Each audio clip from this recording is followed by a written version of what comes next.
Hey everyone, I'm pleased to re-release my interview with Graham Russell of Air Supply. When I recorded this interview with Graham about 2 years ago, everything was under lockdown, but I'm pleased to announce that Air Supply is out touring again, presenting the Lost in Love experience live. Highly encourage you to check it out at a city near you. Meanwhile, here's my interview with Graham. Welcome to 15 Minutes with Chuck, where we feature interviews with music artists, entertainers, scientists, and more. Here's your host, a software consultant, teacher, and space enthusiast, Chuck Fields. Today, I'm pleased to announce my special guest, Graham Russell from Air Supply.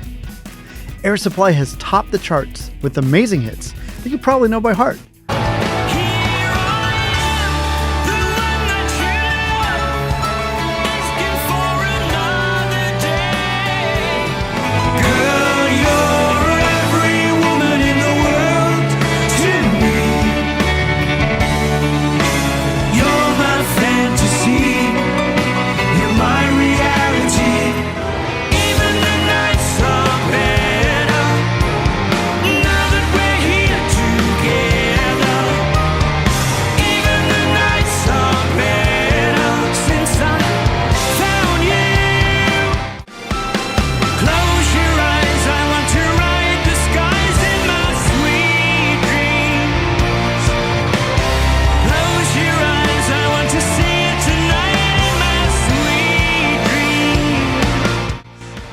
Now, Graham Russell, along with Russell Hitchcock, just released their latest album, The Lost in Love Experience, an amazing compilation of Air Supply's greatest songs performed live. 15 Minutes with Chuck. Graham, thank you so much for joining me. It's a pleasure and honor to speak with you. Oh, you're very kind. It's my pleasure, and thank you for your time. I'm looking forward to it. Well, I tell you, if there's one thing the world needs right now, two things, actually, love and rock and roll, and Air Supply has both of those. We have both in a large supply. We do. Yeah, and I just wanted to thank you and Russell for 45 years of great music. Thank you so much for that. Oh, you're very welcome. We're very happy to still be here doing it, Well, that's wonderful. And you're looking great too, sounding great. Thank you. I just want to go back in time a little bit. Back in time a lot, actually, I guess, because I understand that when you started writing songs early.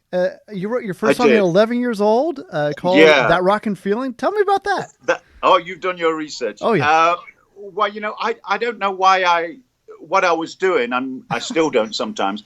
But I just had this inclination to write songs. I wanted to. And this was even before the Beatles came along. Of course, when they came along, and I'm a huge Beatles fan, it all started to make sense to me. But so it just happened, and I think it was just meant to be that's what I do. And I've always wanted to be a songwriter ever since I was a little kid, See, I think this is just amazing. Just, again, starting at 11 years old doing that. But I guess you hit the nail on the head. You were talking about the Beatles. And I understand, I'm a huge Beatles fan too. But you went to see them in 1964, and you said that sort of, oh my gosh, that's when it came together, and you said, that's what I want to do. Tell me about that experience right there. Because I heard it wasn't only them, it was Roy Orbison and some others. Yeah, well, they had a traveling show. They had a lot of those in England in the early 60s. Mm-hmm. And they would put some great artists together. On that bill, there was Cilla Black, Roy Orbison, the Beatles, Billy J. Kramer, and the Big Three. Wow, but they come on and they play cinemas. And, cinemas only hold a few hundred people. Right. But it was the most incredible experience I've ever been witness to. It changed my whole life, But you couldn't hear anything because the girls were screaming so loud. But it was the atmosphere was it's so intense, and I've never forgotten it, See, it's amazing, and I hear the atmospheres at Air Supply's concerts are intense as well. They are, but not like the Beatles were. No, well, let's flash forward. So you saw the Beatles, and I understand Russell's a big Beatles fan too. You and him, I love this. My audience is going to love this, but if I can say this, Jesus sort of brought you two together because it was in 1975 where you two met on the set of Jesus Christ Superstar. Can you tell us about that? Yeah, it was another one of those experiences, kind of like the Beatles, when we all first sat down, and there was 35 or 36 of us, and when everybody sang at the same time, it was like, whoa, I'd never heard anything like it. Being right there in the middle of it, and we sang the Superstar theme heaven on my mind, Jesus Christ, because that's the most famous line in the whole show. Mm-hmm. And there was this guy next to me that had this incredible soaring tenor voice, and I noticed it because I'm a baritone. And I turned around to him and I said, wow, I said, you've got a great voice, He said, oh, thank you, And he was very nervous too. And I introduced myself. I said, well, my name's Graham Russell. And he said, well, I'm a Russell too. I'm Russell Hitchcock.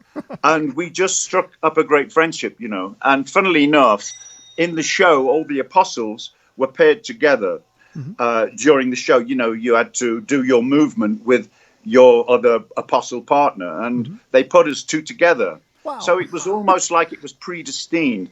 Yeah. And we became great friends, and we started to sing some of my songs between shows, and that's how it really started, See, I heard that was neat too. I heard like after the show, you guys would go out, you play at pizza parlors and coffee bars and do that. That is so neat. I heard it kind of took off pretty quick, relatively, at least for Australia.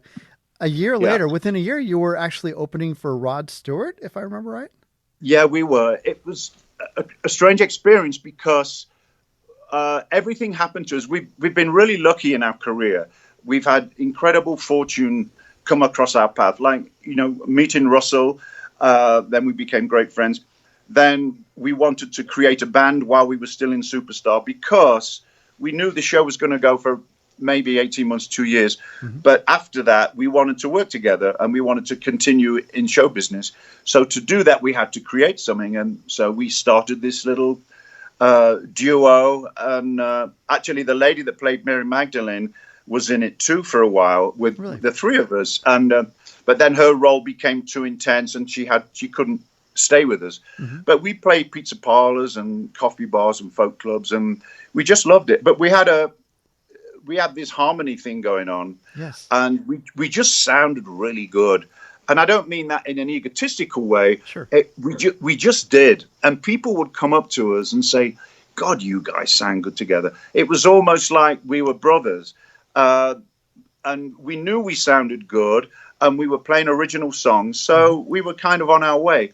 But right before Superstar ended, we put a record out and it became a huge hit in Australia. Mm-hmm. And we made an album in a week. That became a huge hit. Then we opened for Rod Stewart in Australia because we were the band of the moment. We had the number one album and single, and it was customary for that popular band to open for overseas artists. So we opened for Rod. After our first show in Adelaide, Rod came backstage with some of his band members. And he said, I want you to open for me in the US next year. And we couldn't believe it. Wow. I mean, we were pretty green. We didn't know what we were doing. And Rod at that point was the biggest act in the world. And he was asking if we wanted to open for him in the US. And so we did. And it was for us, it was an incredible experience. But after we worked with him, we came back to Australia and they'd forgotten all about us. So really? No. So we had to begin again, but we were so tenacious and we had these songs and we had Russell's voice. So we just kept working, until we popped again. If I can ask, Graham, another thing I was impressed about is just the name Air Supply. Can you tell us how you sort of came up with that name? I did, yeah. We needed a name because our first single was coming out on CBS. We didn't have a name and they needed to press it. And so we spoke to our record producer and he said, we need a name by tomorrow morning, the latest. And so Russell and I agreed that whoever had the best name in the morning, we would go with it, whatever it was. Well, that night I dreamt of this massive billboard and it was white. And all around it were flashing lights going like lasers. And in the middle, in black, were two letters and it said Air Supply. And I told Russell in the morning because I didn't think anything of it. And he said, wow, that's interesting. He said, maybe we can use that for a name. And we did.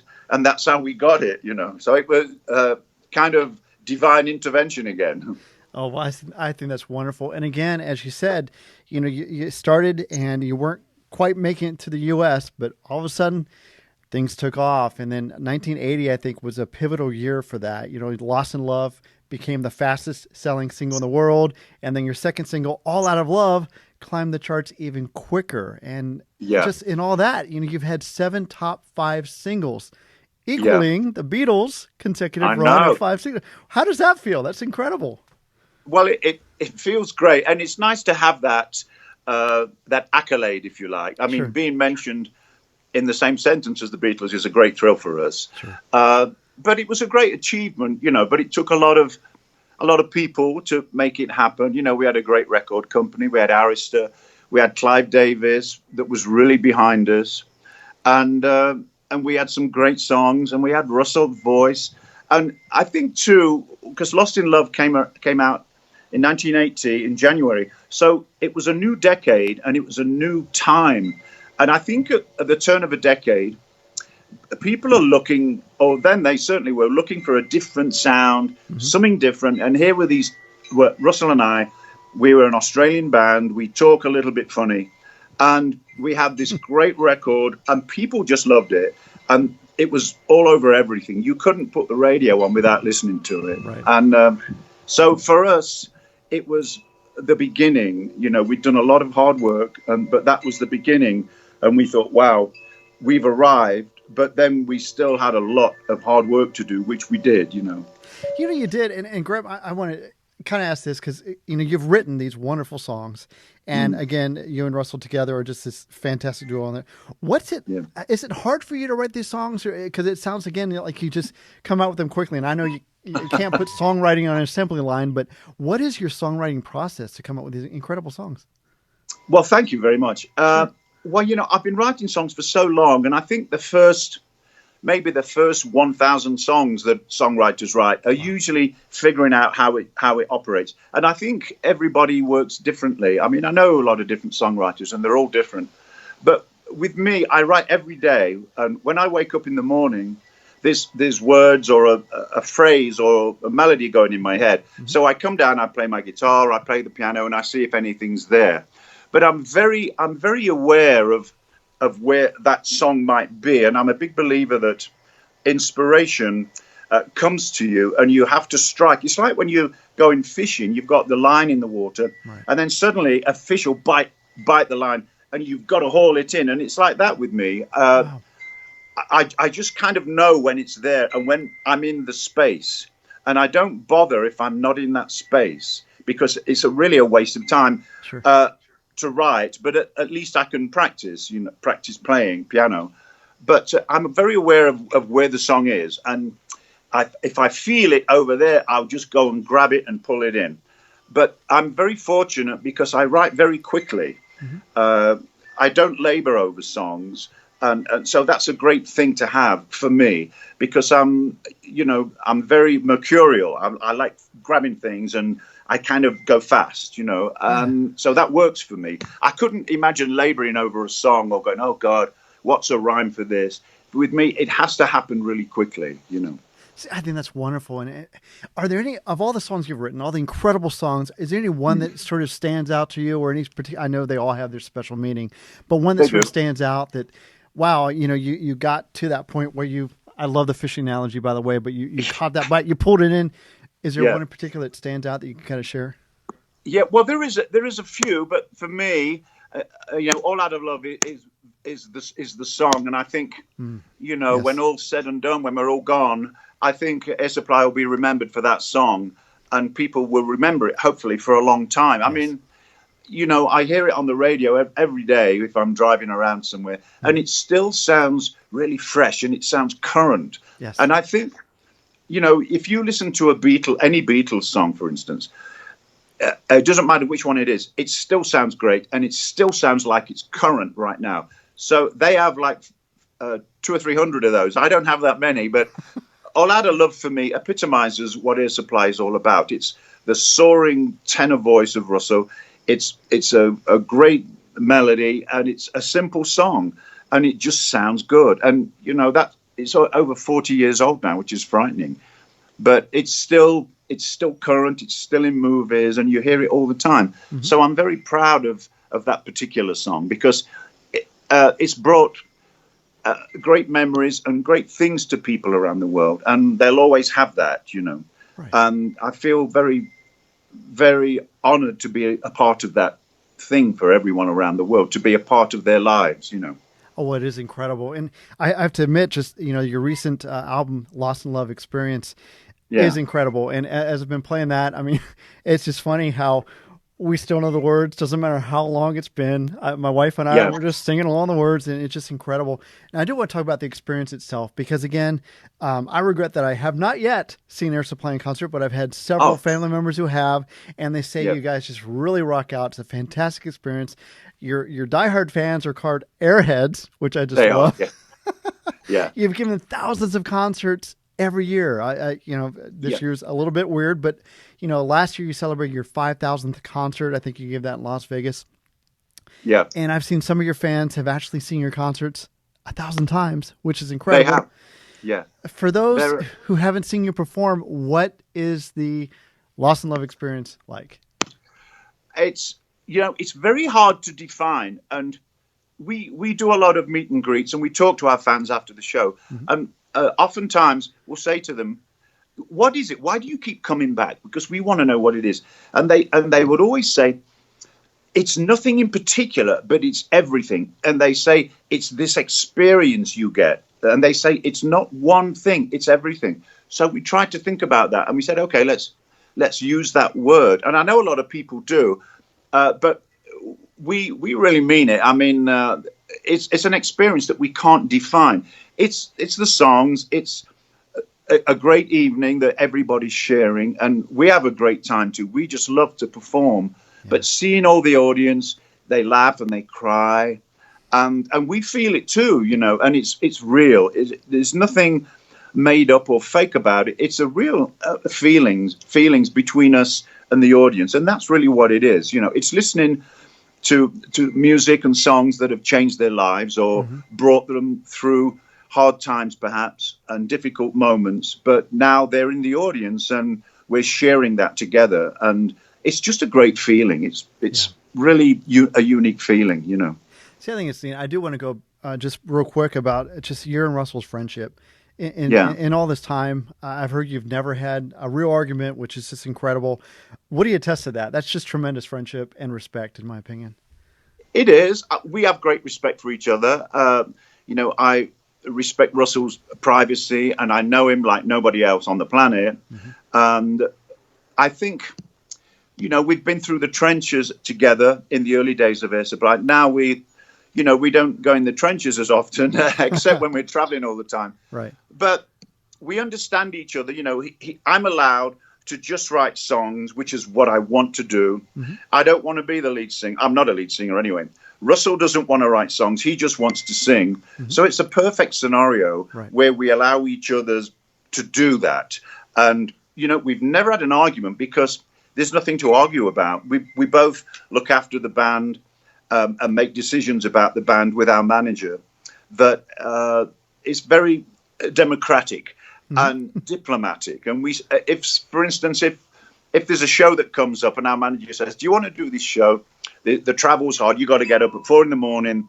And Russell might say, "Oh God, I don't know. It's too tight. What if we lose a bag or a piece of equipment goes missing?" And I'm always the one to say, "Well, I'd really want to do it, because I don't like letting anyone down." And so we'll make a bargain, and we'll say, "Okay." He'll say to me, "Okay, we'll do it this time, but next time I want to have the strong voice, So the next time it comes up, and it does, I'll say, "You know what? We'll do that. We won't do that show. We'll do it a little later on." So it's always diplomatic, and it's a great thing. We have so much in common. Not just the name. We were born just 3 days apart. Wow. We have the same name. We both saw the Beatles at 14 years of age. So we have so much in common, and I know him so well, and I know what mood he's in. If we're going in the car, driving between shows, or in a van or something, we all say good morning, how are you? But I know what kind of mood he's in when he just says a few words, and I either don't talk much, or then we have a great conversation. It's just knowing someone, but having great respect for what they do. See, I think that's wonderful. And if I may, Graham, I understand that you actually have a strong interest, in addition to songwriting, in poetry as well. I do. Yeah. Now, I don't want to put you on the spot if you're not ready for this, but I understand, these are trying times, that you might have an inspirational poem that you might be willing to share with our audience. I would love to. In fact, I know a lot of them by heart, but there's a lot, Sure. I write poems and songs, but I will. There's something I want to. We would love to hear that. We appreciate you taking the time for this, Graham. Thank you so much. Oh, it's my pleasure. I've got to find out where it is. This is my my third book, and my fourth one is being prepared now. Excellent. And not a lot of people know, about my poetry, but I say one during our show at every show. Oh, fantastic! I think this is very inspirational because, certainly in the times that we're faced with now, it's very easy to forget why we're here and the people that are important in our lives, And right. This poem just says, it asks what each person is, and it brings people together. But this is called "Am I?" and I'm going to read it if I may. Yes, please. Am I the pebble lying in the stream, or the water freed from melting snow? Am I a dreamer's sleeping dream that has no home, nowhere to go? Am I a thought to build a bridge between 2 points of view? I am at least one thing I know, a solitary monument that always longs for you. Am I the quiver of a desert flower, or the roots that lie in sacred ground? Am I trapped in my ivory tower until the day I knock it down? Am I the curious dragonfly of orange and of blue? I am all things, of that I'm sure, but nothing less and nothing more than one that longs for you. That is beautiful, Graham. Thank you so much for sharing Oh, that. you're very welcome. Thank you for asking for it. Well, we can't wait. We look forward to that. And again, we're going to encourage our audience to listen to Lost in Love Experience. And I look forward to your new album coming up as well. But Graham, I want to thank you for just taking time to join us today. Really appreciate it. It's been an honor speaking with you. Thank you, Chuck. Thank you for your time. This has been great, too. I've loved it. 15 Minutes with Chuck.